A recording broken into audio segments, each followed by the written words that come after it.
এই পৃথিবীটা কত অদ্ভুত, তাই না? পৃথিবীর মানুষগুলোও কিন্তু অনেক অদ্ভুত। এক প্লেটে খেয়েও, একসাথে চলে, একসাথে ঘুমায়ও মানুষের নামে মানুষের বদনাম করতে দ্বিধাবোধ করে না।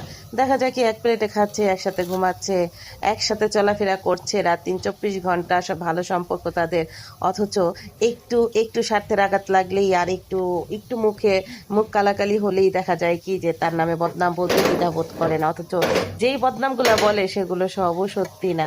আর এইভাবে কিভাবে মানুষের সাথে চলাফেরা করবে?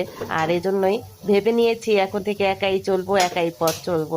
কারণ যেই মানুষেরা একসাথে এক প্লেটে খেয়েও 24 ঘন্টা, রাত দিন 24 ঘন্টা পাশে থেকেও একটু কিছু না কিছু হলেই বদনাম বলতে দ্বিধাবোধ করে না, যেগুলো আমাদের মাথায়ও থাকে না, যেগুলো আমার মাথায়ও থাকে না, সেগুলো নিয়েও যদি খোঁটা দেওয়া হয়, সেগুলো নিয়েও যদি বদনাম রটানো হয়, তাহলে সেই সম্পর্ক না থাকা অনেক ভালো। সেই সম্পর্কের থেকে মুক্তি নেওয়াটাই বেটার। শুধু শুধু সেই সম্পর্কের ঘানি টেনে বদনাম বয়ে আনা ঠিক না। তো আজকে সকালের থেকে ভিডিওটি শুরু করলাম। সকালে আজকে নাস্তা কি করতে বানাচ্ছি সেটাই আজকে আপনাদের সাথে শেয়ার করছি। আসলে কি ইদানিং আমার মনের অবস্থা খুবই খারাপ, খুবই খারাপ। কারণ দুনিয়াতে বেঈমানদের সাথে চলে বেঈমানি মানে দেখতে দেখতে এখন আমি একেবারে হাঁপিয়ে উঠেছি। আসলে দুনিয়ার মানুষ নিজের স্বার্থের কথাই চিন্তা করে, মৃত্যুর কথা চিন্তা করে না। এই দুনিয়াটা যে চিরস্থায়ী জীবন, দুনিয়া না, চিরস্থায়ী জীবন না, সেটা ভুলেই যায়। 2 দিনের মেহমান হয়ে পৃথিবীতে এসে মানুষের সাথে মানুষের রেষারেষি, খোঁচাখুচি, কার সাথে কার মিল, মানুষের সাথে মানুষের মিল, কারোর সাথে কারো মিল দেখতে পারে না, কারো ভালো চলাফেরা দেখতে পারে না, কারো জীবনটা একটু সুন্দর সেটা তাদের ভালো লাগে না। এই দুনিয়াটা 2 দিনের দুনিয়া, এগুলো করাও কিন্তু ঠিক না।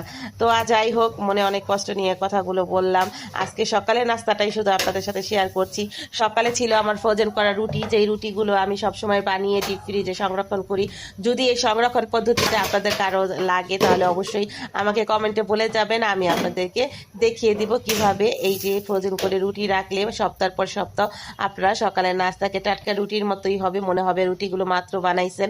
তাহলে আপনারা যদি আপনাদের কারো লাগলে আমাকে জানাবেন, আমি আপনাদেরকে এই এরকম একটা ভিডিও বানিয়ে দিব, রুটি ফ্রোজেন করার ভিডিও।